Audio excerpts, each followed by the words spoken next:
How many are related to the missing Sabongeros according to the DNA? As of the report namin, sir, wala pa pong nag-match. Wala pa. Opo, doon sa mga samples na nakuha namin sa mga relatives ng mga missing Sabongeros po.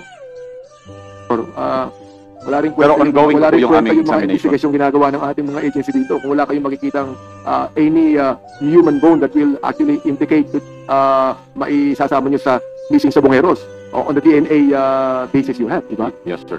Magiging ano rin, magiging walang kwenta yung investigation nyo, si Cruz, because of that. Ito naman, DOJ, IAS, Napulcom, CIDG. Alam nyo, totoo lang, iba yung nababasa ng taong bayan sa pahayagan sa mga inyong testimony ngayon eh. Di ba? Now, you mentioned about what? 62 na mga tao as a Cruz. At sino yung mga 62 yun that you filed charges to or what as a Cruz? Your Honor, I do not have the official document with me today. But you estimate how many? To your knowledge? as mentioned by the CIDG director, there are 62 persons who are respondents on these cases. O CIDG. O pakisagot nga, 62 respondents on this case. So how do you answer that? Yes, Your Honor. We have already submitted the 62 names of the respondent to the DOJ, Your Honor. Who are the 18 policemen included there? Yes, yes, Your Honor. Who are the other people? Are they private people or policemen or whatever? They're private persons, Your Honor. And you filed 7 charges against them. 7 complaints, di ba? Asek? Yes, Yung Mr. pito, Chair. yung nabanggit mong pito? Yes, Your Honor. Oo. And it is now under preliminary investigation. Yes, Mr. Chair. Okay, when will that be deliberated in court, for example? Kailan itatry sa korte yan? After the preliminary investigation. After when? When would that be? Kasi matagal na ito. Can you imagine, nagsimula tayo ng 2022? Oo, 8 pa lang yan ha. 8 pa lang ng 2022 yan. Ngayon, 34 na nakalista. Tapos, sinasabi ng dyaryo, may 100. Oh, gusto kong malaman kung sino ang nagsabing 100, samantalang sa CIDG, 34 lang ang nakalagay dyan. Saan po galing yung 100? Halos lahat ng dyaryo nakalagay 100. So we would like to find out saan po ba nanggaling yung 100? Ngayon, ang taong bayan makakaalam yan, 34 lang ang nakalista sa inyo. Si IBG, pakisagot mo nga muna. Yes, Mr. Chair. Insofar as the PNP is concerned, yung mga complainants na lumapit sa amin, sir, 34 ang nabanggit nila na missing, sir. So yun yung pinahil namin na kaso, sir. Okay. So officially, sir, 34 lang po ang missing. Yes. Hindi Mr. Chair. 100. We do not know, Mr. Chair. Basta ang recorded sa amin, sir, 34. Gusto ko sabihin sa ating mga nanonood, mga taong bayan, ha? We already have 34 in the list, di ba? Now, I would like to ask the Coast Guard, no? Nabanggit mo kanina, you already made 50 incursions to the Taal Lake, di ba? So, ilan na ba ang nahukay nyo sa Taal Lake? Yung sa, sir, sa recovery, sir, pag nakuha namin, kasi ini-evaluate, di naman kami ang umahawak, sir, nung tini-turn over namin, sir, yung custody pag-ahon, sir, ng technical divers namin, nakalagay na yan, sir, sa yung protection na, namin, sir, na bag. Tini-turn over namin, yung PNP Forensic Group, sir, ang nag-prepare niyan at nag-account. So, yun, hindi ko masagot, sir, kung ilan talaga yung So, forensics ng PNP, saan yung forensics? Okay, please give us your knowledge about that because Coast Guard, sinabi nila sa Coast Guard, ilan na ba ang na-retrieve nyo? Ilan na? Sa diving without the forensics first. Wala pa kayong result o ilan na ba na-retrieve ninyo? Ilan na? Yung retrieve, sir, yung actual na nakukuha naming suspicious item, sir. Yes, Tini-turn over namin sa ng mga bangkay, for example, like kung sila ay skeleton na, human bones na, whatever it might yung be. nagde-determine nun, sir, yung forensic group po, sir. Yun, sir, determine. Pero Yes, kayo, Kami, sir, yung recovery ng any suspicious na object dun sa baba, iano namin, sir, inaangat namin yun, sir, then tini-turn over namin. Okay, so ilang object na ang na-recover nyo? Pag object, sir, kasi ganito, sir, yung situation, if I may, sir, if I may brief Go you, ahead, sir. go ahead.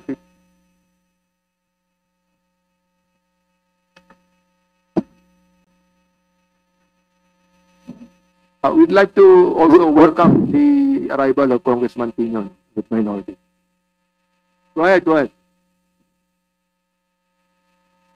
In the span of, as I've mentioned kanina, sir, we've been doing the underwater diving operation for 50 days already, sir. Sustained yun, sir. But, of course, may mga gaps kami dun, sir, because of weather condition.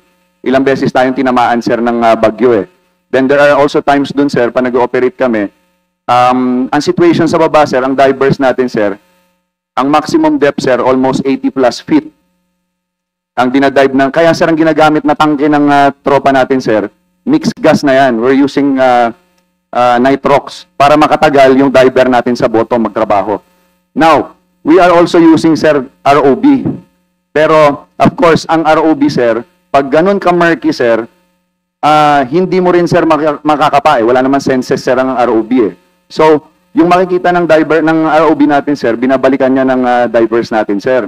So, in the span of 50 days na continued na operations natin, ang naiangat namin, sir, yung inangat namin, pero yung number niyan, sir, kung ilan yung laman niya ng mga sako, na-mention din, sir, ni Asek kanina, ang kinukuha ng divers natin, sir, nung nakita namin yung pattern is laging may dalawang sack, which is that is already considered as a sinker, then merong primary sack, sir, sa gitna para mailubog siya. So, ang na-recover namin, sir, is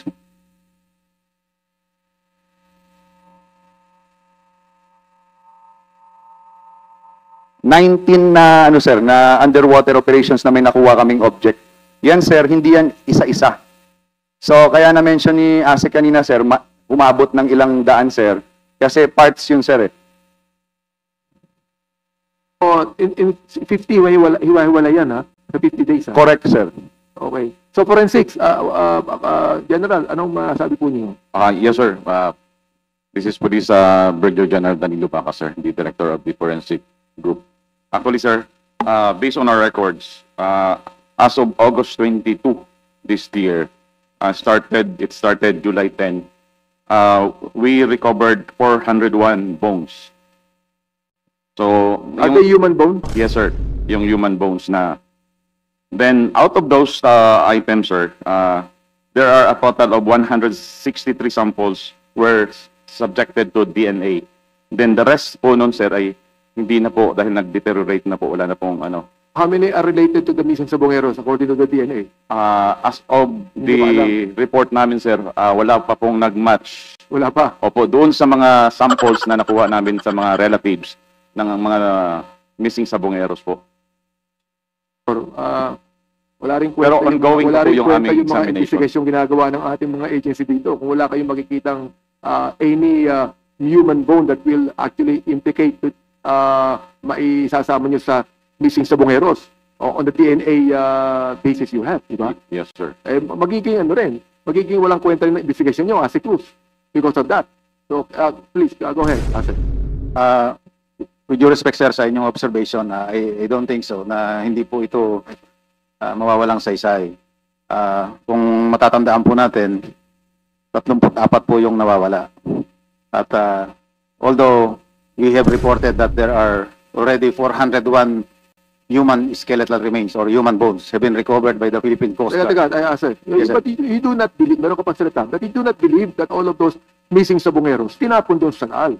Yes, Your Honor. Mayroong mga pagkakataon na nawawala sila and they were Opo. thrown somewhere else, Opo. not only in Taal Lake. Opo. Meron na ba kayo nakita, ang CIDG for example, meron na ba kayo nakita na missing Sabongero na tinapon sa ibang lugar, hindi lang sa Taal Lake? Sir, if I may, Go ahead, go if ahead. I may continue. Kasi po, when we compare DNA samples from the relatives, hindi po kasi lahat ng mga kamag-anak na mga nawawalang sabongero ay nakipag-cooperate. Meron po kasing mga kamag-anak ng mga missing sabongeros ang napabalitang nagpabayad na. Kaya hindi po lahat ng mga relatives na kinakailangan namin, Ibig sabihin nagbabayad na. Nagpabayad, binayaran Opo. na. yun po ang balita namin. Pero sa ngayon po, hindi pa po kasi nakukumpleto ang mga DNA samples of the 34 missing sabongero relatives. Kaya hindi po natin maasahang talagang mape-perfect natin ang comparison dito. So, meron pa naman pong mahigit 300 samples pa ang hawak ng forensic group. Sana po, pagtiwalaan po ninyo kami na mayroon pong mararating ang ating investigasyon. Walang problema sa pagkitiwala, Asik eh. Ang problema natin, ito, iba yung nakalagay sa pahayagan, iba yung sinasabi ninyo. Yun ang problema natin. Sapagkat nalalaman po natin, ang taong bayan din naman palagi ko naghihintay dito. No, ha? Kaya nga itong committee ito ay napagkasunduan na imbestigahan po natin. So we would like to know the truth about all this. Ito'y briefing pa lang po ito. Hindi pa po ito hearing. Sapagkat kung hearing ito, meron na kayong OT po. Briefing lang to eh. Sapagkat kung ito'y hearing, ay mag-o-taking na kayo dito. At ang gusto lang natin malaman dito, mga kapatid, sa paglilingkod, ano ba talagang mangyayari sa investigation ito? For example, like, medyo sumingaw, ang sabi nyo, na meron ng mga binayaran ng mga biktima, ng mga mag-anak ng biktima. So ilan na ba nabayaran? Sapagkat tatahimik na yan eh. Wala nang interest yan. Bayaran na sila eh. Kaya nga sinabi ko kanina, si IDG, sinabi ko kanina, may nabalita rin, na sumingaw din, na meron ng binayaran sa loob ng Philippine National Police tukol dito upang tumahimik na. Nawala na eh. In a short span of time, na ito'y nasa pahayagan ng ilang araw, biglang wala na eh. Wala na, as in, wala na. Wala ka na makikita anumang balita eh. You see, yun po yung concern namin dito. Asik, Bruce, di ba? I mean, sa pagkitiwala, kinakailangan talaga magtiwala tayo eh. Di ba? Sapagkat kasama namin kayo sa paglilingkod eh. Oo. Pero kinakailangan lang po sa pagkitiwala natin ay ganito. Na sana naman eh, hindi manguna ang pera dito.